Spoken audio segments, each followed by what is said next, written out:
You will hear two students discussing a project on international festivals with their tutor. First, to look at questions 1 to 5.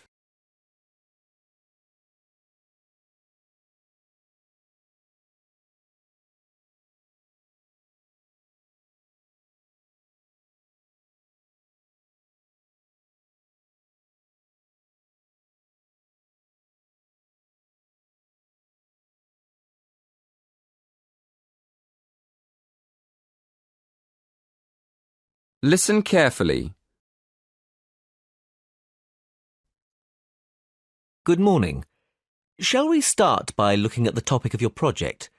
So, what have you decided to research? Well, we thought we'd compare festivals in different countries and see if any of them are similar. Yeah, like the carnival celebrations in South America and the water festival in Thailand. OK. What exactly are you planning to study? The origins of the festivals? The types of celebration? People's attitudes towards the festivals? We were planning to look at the origins of the festivals and the time of year they're celebrated. We're thinking of looking at the connection between the seasons in different countries and the actual festivals, and then looking for similarities between countries that are quite far apart. Well, that sounds interesting. Did you say you've already started researching into the carnival? Yes. We've already found a connection between the carnival and the seasons. For instance, some researchers say that a very long time ago in Europe, people used to put on colourful masks and costumes at the beginning of the year to celebrate the end of winter, and then they could get ready for spring. Right. And then what happened? Well, as the years went by, the purpose of the carnival changed and it became a religious festival. These days, there are big carnival celebrations in countries all across the world, like Brazil and India and Indonesia. But an interesting thing we discovered is that in some countries, people celebrate the carnival by throwing water at each other in the street. Well, we thought that obviously this is because carnival's celebrated at the hottest time of the year, just before the rainy season. So splashing people with water is a very good way of cooling them down. Before you hear the rest of the conversation, in the exam you will have 20 seconds to look at questions 6 to 10.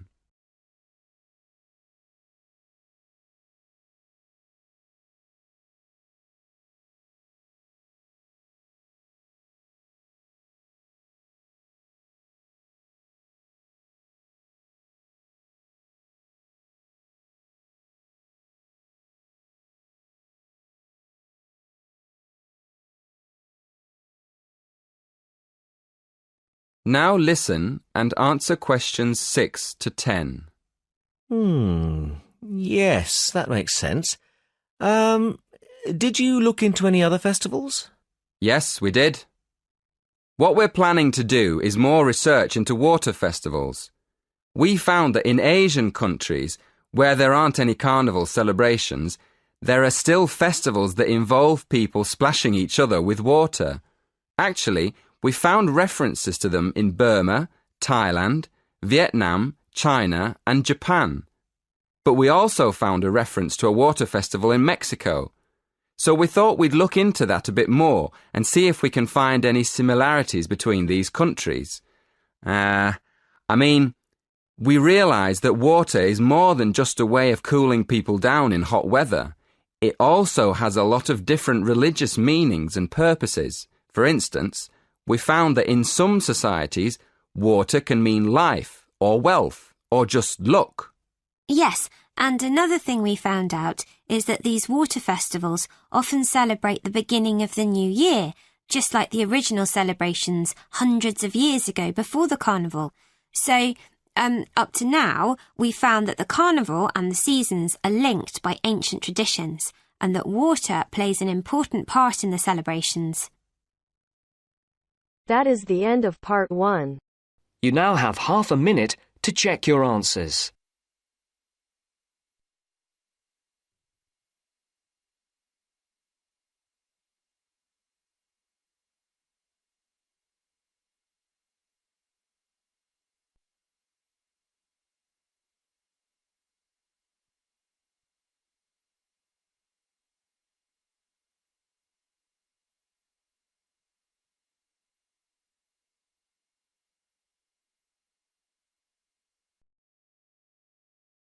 Now turns to Part 2.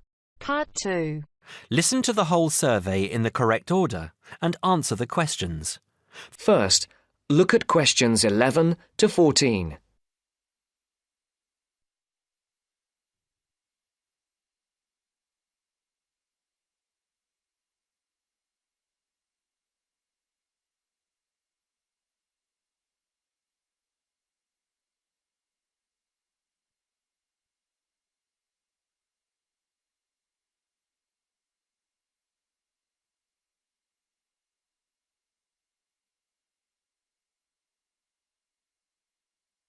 Listen carefully. Excuse me. Good morning. We're students from St Anne's School and we're doing a class survey. Have you got 5 minutes to answer a few questions? I suppose so. What are the questions about? About spending habits, people's attitudes to money and what they spend money on. Well, yes, OK, but only 5 minutes. Thank you. OK, first of all, if you don't mind answering, what income band are you in? You just need to say low, average or high. Oh, that's difficult to say. I don't know how much everyone else makes. I'm certainly not poor, but I'm not rich either. Certainly not after I've paid all my bills. Shall we say in the middle then?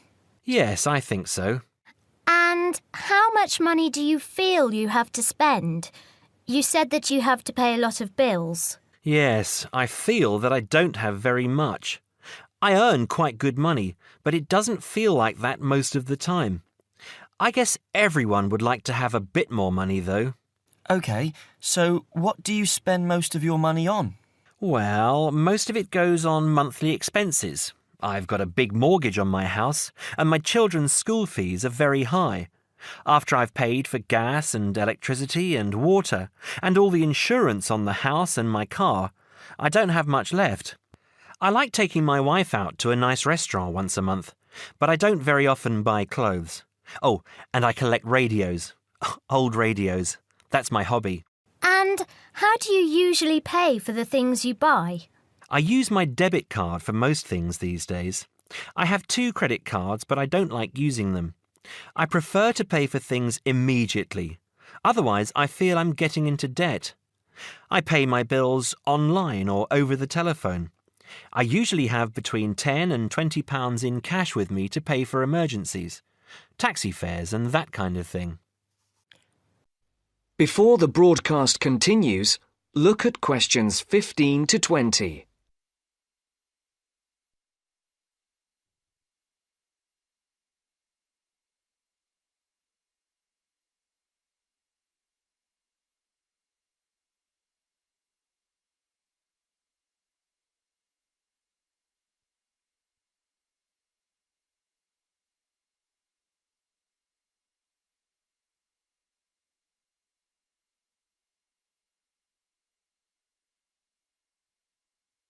You will now listen to the second part of the talk.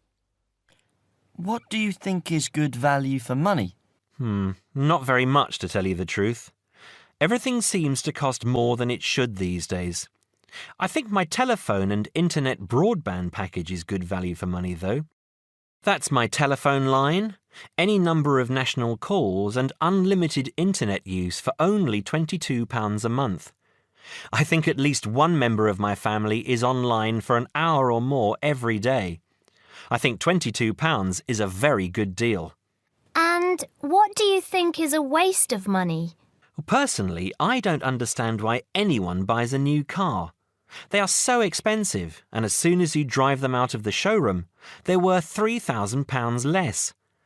Perhaps I'm just saying it because I can't afford a new car myself. But to me, it seems so much more sensible to buy a good second-hand car for half the money. Do you ever buy anything you can't afford? Yes, I collect radios, old radios. I have 9 now, and they're quite expensive. I paid £350 for a 1950s radio last month. I didn't have much money for the rest of the month after that. My wife thinks I'm crazy, but it's important to treat yourself occasionally, don't you think? My wife buys nice perfume and lots of clothes, and I have my radios. OK, so finally, would you say that you're a spender or a saver? Well, as I said, I don't really have much to save, but I guess I'm a saver rather than a spender. It's good to enjoy money if you have it, but you must save for a rainy day. You never know what will happen in the future. Thank you very much for talking to us. Have a nice day now. That is the end of part 2. You now have half a minute to check your answers.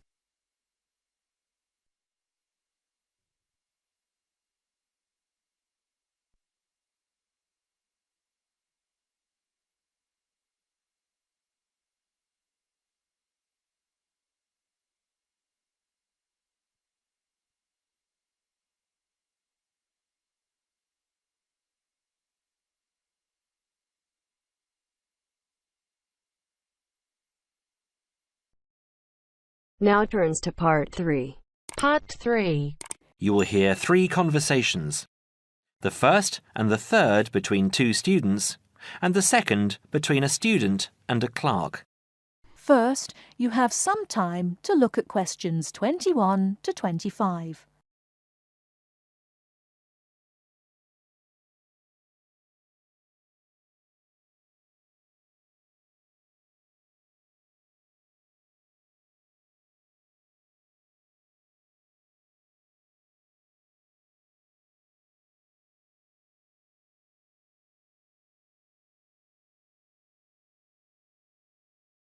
Now, listen carefully and answer questions 21 to 25. I'm looking for the main hall. So am I. Are you going there to register for next year? Yes, I was told to go to administrations and fill in an application form. That's what I'm about to do. I went to information and they told me it was at the end of this corridor. Then we have to turn left and immediately right. That should lead us to the exit, where opposite we should find the entrance to ground level main hall. It's a big old red building. From there we need to go to the first level and then follow the signs. Apparently it's the second office opposite the foyer. It would be pretty hard to miss. That sounds easy. It shouldn't be too hard to find. Well, since we're both heading in that direction, let's go together. Hopefully it won't take too long. I haven't had anything to eat and I'm starving. Me too. Well, how about I go to the canteen and get us something while you make your way to the main hall? I'm sure there's going to be quite a wait. There always is. I can meet you there. Sounds like a good plan. What do you want me to get you? How about a chicken and salad roll and a drink? OK. What if they don't have a chicken and salad roll? Anything similar, like ham and salad, or just plain salad and cheese. Oh, and don't forget the drink. I feel so dehydrated. No problem. What type of drink? I don't know. How about a Coke? No, nothing like that. Something healthier. An orange juice? They're usually full of sugar unless you get it freshly squeezed. Water? Yes, that's perfect. Here, take £2. That should cover it. If it's more, I'll give it to you when you get back. I only have a 20, and you know that they get cranky if you give them large notes. OK. See you in 5 minutes. Before you hear the rest of the talk, you have some time to look at questions 26 to 30.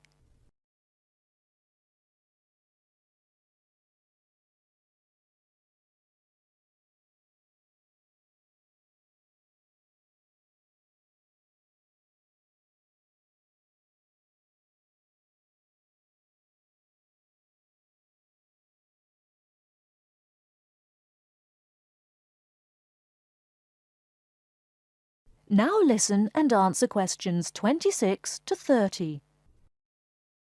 First year economics. I just have to fill out this form for our records.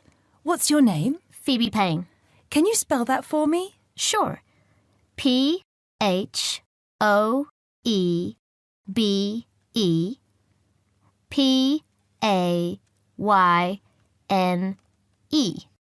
Your address? 6 Wainwright Avenue. That's WAINRIGHT,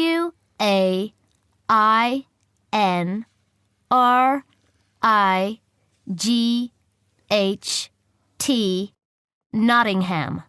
Nottingham. And your phone number? It's not connected yet. I've just moved in.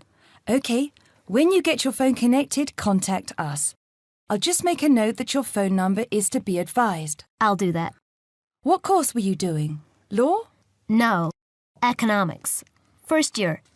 First year economics. Yes, that's right. OK. Take this card across to the economics department and get it stamped. And then you need to come back here to pay your fees. I've made an arrangement to pay in installments. Do you have any documentation verifying that? Yes, I have a statement from administration. OK, when you return, we'll have a look at it. Thank you very much. Here you are. It was quicker than I thought, but I have to get this card stamped and return here to organise my fees. That's good. It means that I won't have to wait long either. How did you get on? What with? Oh, the food. Well, there wasn't much left, so I got you a cheese and tomato sandwich and water. That's fine. Do I owe you any more? No, I need to give you back £3. But I only gave you 2. Oh, yeah. I thought you gave me a £5. OK, so we're square. So what do I have to do? Go to the desk and give your personal details. Then they'll give you a card that you need to take to your faculty. What's your major? Environmental science. OK, so you'll have to take the card to the environmental science faculty and get the card stamped, return to administration in the main hall, and organise your fees. And that's it? Yes, that means you're registered. Then we receive a letter with the details of our course where we'll be informed to go to the notice board or online to find out when and where our lectures are. OK. Let's have this bite to eat first. That is the end of part 3. You now have half a minute to check your answers.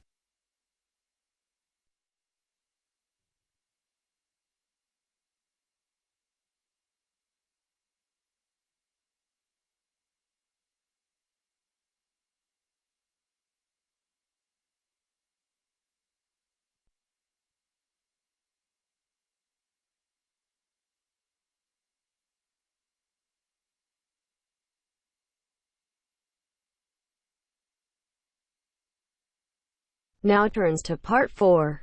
Part 4. You are going to hear a conversation between two students about studying abroad. First, you have some time to look at questions 31 to 40.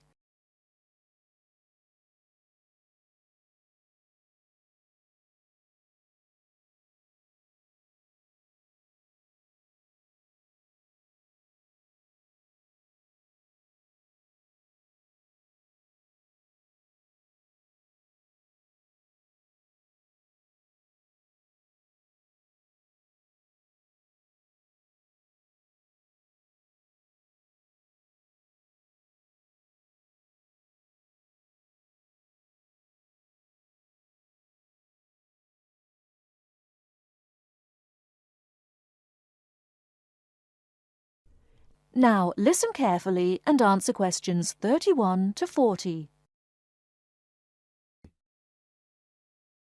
Hey Mary, how's school going? Haven't seen you in a while. What have you been up to? John, good to see you again. I've been really busy the last couple of weeks. I'm applying to study abroad next year. Really? So am I. I think it will be a great experience to be able to study in another country. What country do you want to go to? At first I wanted to study in Africa, but my parents really don't want me to go there because they think it will be dangerous. So now I'm thinking about going to Spain, Italy or Japan. Actually, I think Africa would be a fascinating place. I would want to go there to visit. Maybe not to study, but definitely I would want to go visit. For next year, I want to go to either China or Germany to study, but my parents can't afford any European countries, so maybe... Why China or Germany? Well, I want to go to China because I think it's a really interesting country with a long history. Plus, it has been changing so much, and I think it is a great time to be there. I really want to improve my Chinese also, and I've been taking Mandarin courses the last 2 semesters. I would want to go to Germany because my mother is German, and I want to learn more about my cultural background. How about you? Why the countries you chose? Well, I want to go to a Spanish-speaking country. I took Spanish in high school, so I figure if I go to a Spanish-speaking country, I'll be better off knowing some of the language already.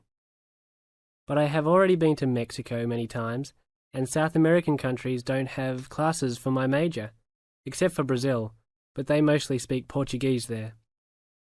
I would want to go to Italy because I want to do a study about ancient Roman civilization. It has always been a dream of mine to go and see Pompeii and the volcanic ruins. Plus, my family has Italian roots and I love Italian food. I want to go to Japan mainly because my girlfriend was born in Japan and always tells me all of these fascinating stories about Japanese history and culture.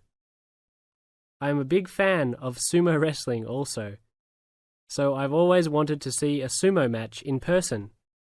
I really love sushi and almost all Japanese food. Recently, I have started to watch some Japanese baseball too.